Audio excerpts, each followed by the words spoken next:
Hello darlings, welcome to another episode of Curries and Stories. Today I'm going to make my version of a Mexican style frittata. So let's crack on. Hob on, add a bit of oil to the pan. So I'm going to just grate a couple of cloves of garlic. The grill is on. We need to preheat that because this is going to go into the grill. Now into this I'm going to put in some lamb mince. Traditionally they use beef, but we're going to use lamb mince today. So this is about 250 grams. If you don't like lamb or beef, please feel free to use chicken. Squish this in.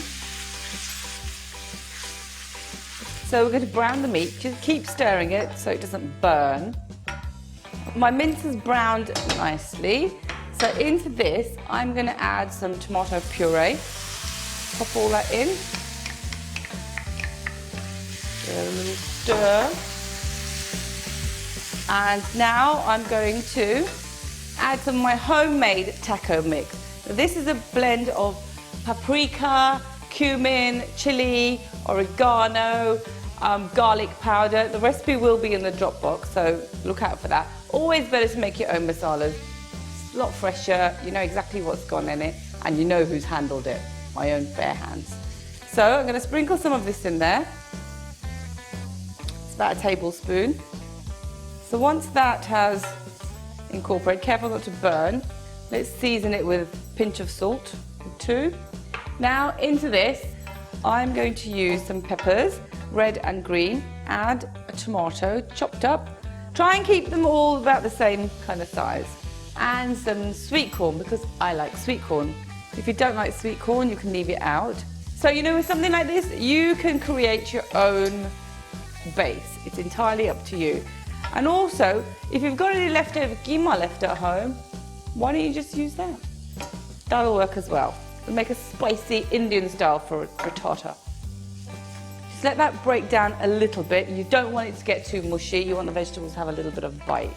To give it a little bit of heat, a little bit more, I'm going to add jalapeno. These can be really spicy, or they're medium spicy, or they're not spicy at all. If you don't like it too hot, discard the seeds. Now here's a little tip. You might be wondering, why is she smelling the butt of a jalapeno? It's with all chilies. Now, you can smell how hot it's going to be. Now I'm smelling this. It smells very herby and very green. Almost like grass. Now, if that was a hot one, I would get a hit in the back of my throat. That way you can kind of gauge whether it's going to be a spicy chili or not. So if you find that your mixture is getting a little dry, just add a little drop of water just to loosen it up. So just keep an eye.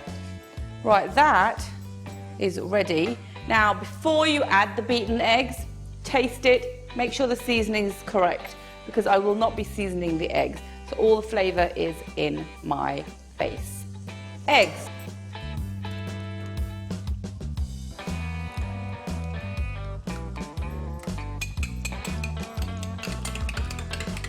So I'm going to turn this off now, smooth it out, make it into a nice base. Now I'm going to gently pour my eggs over this mixture. Just make sure it's covered in there equally. Give it a little jiggle just to make sure it's all in. Right, time to go into my preheated grill.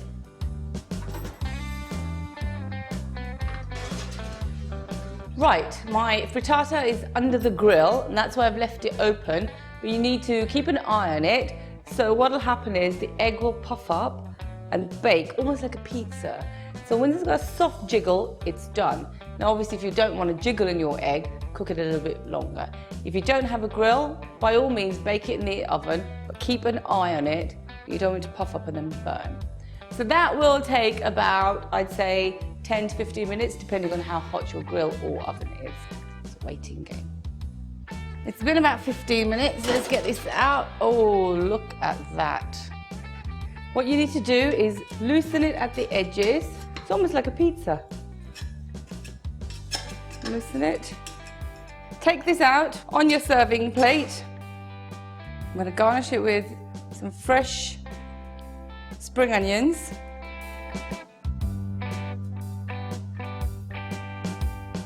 And there you go, guys, my Mexican style frittata. As Speedy Gonzalez would say, arriba, arriba, andale, andale, which basically means hurry up and make it when you get home. Enjoy.